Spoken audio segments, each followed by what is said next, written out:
আল কোরআন যদি পরিপূর্ণ জীবন ব্যবস্থা হয়ে থাকে তাহলে হাদিস কেন?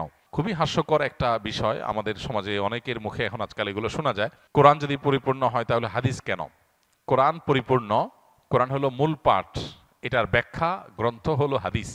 অতএব কোরআন পরিপূর্ণ হওয়ার সাথে হাদিসের প্রামাণ্যতার কোনো সংঘর্ষ নাই, কন্ট্রাডিকশন নাই, দুইটাই প্যারালালি চলে। কারণ হলো কোরআনের ব্যাখ্যার জন্যই আল্লাহ তাআলা রাসূলকে পাঠিয়েছেন। এখন যদি কেউ বলেন কোরআন তো পরিপূর্ণ, তাহলে আল্লাহ রাসূল পাঠালেন কেন? কোরআন জিবরিল দিয়ে পাঠিয়ে দিলেই তো হইলো।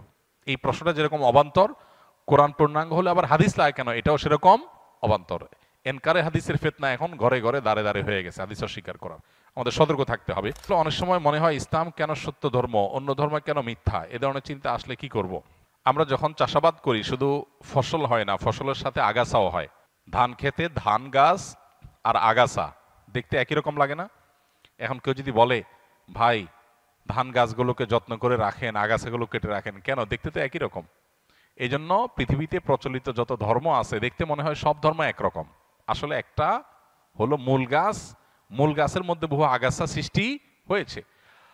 যেই ধর্মের সূত্র আসমানের সাথে, আল্লাহর সাথে, ওহির সাথে, নবী রাসূলদের সাথে, সেগুলোকে বলা হয় আসমানি ধর্ম। এগুলো যুগে যুগে সব একই সূত্রে গাথা। এগুলোরই সর্বশেষ ধারা হলো মুহাম্মদ সাল্লাল্লাহু আলাইহি সাল্লামের ধর্ম। এরপর আর কোনোটা আসবে না, এরপর কিয়ামত হয়ে যাবে। এই ধারার যে কোনো ধারার অনুসারী হলেই তিনি নাজাত প্রাপ্ত। এর বাইরে মানুষের সৃষ্ট আরো বহু ধর্ম পৃথিবীতে তৈরি হয়েছে, এগুলো কোনোটাই সঠিক নয়। এখন আমরা ওই যে আগাছা এবং মূল ফসল সম্পর্কে ধারণা না থাকার কারণে আমাদের কাছে দেখে এক মনে হয়। যে ধান গাছ আর আগাছার পার্থক্য জানে না তার কাছে সবাই এক মনে হয়, কিন্তু যে পার্থক্য জানে তার কাছে এক মনে হবে না। একটা হবে মূল গাছ, আর হলো আগাছা সৃষ্টি হয়েছে।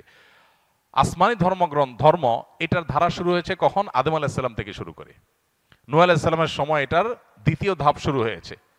এই যে হাজার হাজার বছর যাবৎ চলে আসছে, এরপরে এসে বহু মানব রচিত ধর্ম পৃথিবীতে শুরু হয়েছে। অতএব এগুলোর ভিতরে কোনটা আল্লাহর মনোনীত আর কোনটা আল্লাহর মনোনীত না, এটা বোঝাটা হলো গুরুত্বপূর্ণ। আল্লাহ কোরআনে বলেছেন না দীন ইনদাল্লাহিল ইসলাম, আল্লাহর কাছে একমাত্র মনোনীত দিন হলো ইসলাম। ওয়া মান ইয়াবতাগি গায়রাল ইসলামি দীনান ফালান ইউকবালা মিনহু, আল্লাহ বলেছেন যে ব্যক্তি ইসলাম ছাড়া অন্য কিছু আল্লাহর কাছে ধর্ম হিসেবে নিয়ে আসবে, অ্যাকসেপ্টেড হবে না।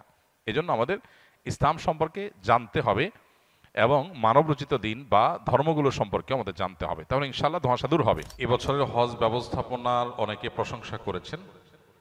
আপনার অভিজ্ঞতা এবং আগামী বছর যারা হজে যাবেন তাদের উদ্দেশ্যে কিছু বলবেন। আলহামদুলিল্লাহ, এটা সত্য যে এবছর সৌদি আরবের কর্তৃপক্ষ তাদের হজ ব্যবস্থাপনাকে তারা অন্য যে কোনো বছরের চাইতে ভালো করেছেন। এটা সত্য, আমার চোখেও সেটি ধরা পড়েছে। এমনকি হজের যে দুইটা পার্ট, বাংলাদেশ পার্ট, সৌদি আরব পার্ট, উভয় পার্টের ব্যবস্থাপনাই বেশ ভালো ছিল। বাংলাদেশ পার্টির ব্যবস্থাপনা অবশ্য বেশ কয়েক বছর ধরেই ভালো হচ্ছে। বিগত আমলের শেষের দিকে এসে হজ ব্যবস্থাপনা তুলনামূলকভাবে ভালো হয়েছে, যার কারণে এক সময় প্রচুর পরিমাণে মানুষ হজের টাকা জমা দিয়ে প্রতারিত হতো, যেতে পারতো না, হজ ক্যাম্পে গিয়ে কান্নাকাটি করে ফিরে আসতে হতো। এই দৃশ্যগুলো আর এখন দেখা যায় না বেশ কয়েক বছর যাবত, এটা ভালো। তো তার মধ্যে আবার এই বছর আলহামদুলিল্লাহ তুলনামূলকভাবে হাজিদের হয়রানি অথবা পেরেশানি তুলনামূলকভাবে কম হয়েছে বিগত বছরগুলোর সাথে কম্পেয়ার করলে। আর সৌদি আরবের পার্ট যেটা, ওখানকার যে হজের কার্যক্রম, সেটা আলহামদুলিল্লাহ সৌদি সরকার তুলনামূলকভাবে বিগত যে কোনো বছরের চাইতে বছর খুব ভালোভাবে হ্যান্ডেল করেছে, যার কারণে ভোগান্তি কম হয়েছে। বিশেষ করে অতিরিক্ত গরমে ভিড়ে মানুষ মৃত্যুর যে হার, সেটা বেশ খানিকটা কম, অনেক কম, যার কারণে সব মিলিয়ে প্রশংসা করার মতো একটা পর্যায়ে আসছে। এবং এখান থেকে বোঝা যায় যে কর্তৃপক্ষ চাইলে হজ ব্যবস্থাপনাকে আরও সুন্দর করা সম্ভব, আরও সুষ্ঠু করা সম্ভব।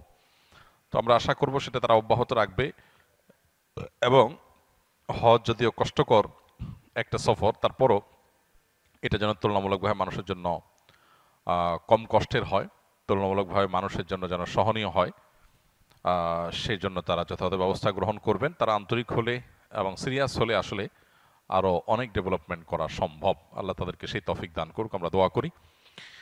এবং সামনের বছর যারা যাবেন বা অন্য যে কোনো বছর যারা হজে যাবেন, আমার পরামর্শ হলো যে জীবনে যখনই হজে যাওয়ার তৌফিক হবে ইনশাআল্লাহ, হজে যাওয়ার আগে যথাযথভাবে বারবার একাধিকবার প্রশিক্ষণ নেবেন।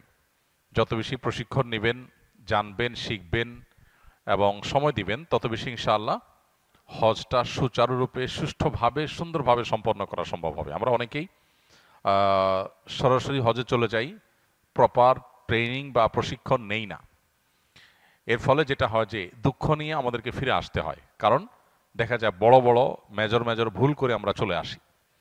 তো এই জন্য হজের সফর সহজ হওয়ার জন্য, পুরো সফরের কার্যক্রমগুলোকে সহজতর করবার জন্য প্রশিক্ষণের কোনো বিকল্প নাই। যারা অভিজ্ঞ, তাদের অভিজ্ঞতার আলোকে যে প্রশিক্ষণগুলো হয়ে থাকে সে প্রশিক্ষণগুলো আমরা গ্রহণ করবো ইনশাআল্লাহ। আসুন্নাহ ফাউন্ডেশন থেকে প্রতি বছরই হজযাত্রীদের উদ্দেশ্যে প্রশিক্ষণ নিবেদন করা হয় এবং আলহামদুলিল্লাহ সে সমস্ত প্রশিক্ষণে হাজার হাজার মানুষ অংশগ্রহণ করে। যে যে এজেন্সিতে যাক না কেন, এই প্রশিক্ষণ আসুন্নাহ ফাউন্ডেশন থেকে সম্পূর্ণ ফ্রি উপস্থাপন করা হয়ে থাকে। অতএব যারা হজে যাবেন তারা ফাউন্ডেশন ট্রেনিং হোক বা অন্য কোনো ট্রেনিং হোক, সেই ট্রেনিংগুলোতে ইনভলভ হবেন এবং প্রশিক্ষণ নিয়ে যাবেন।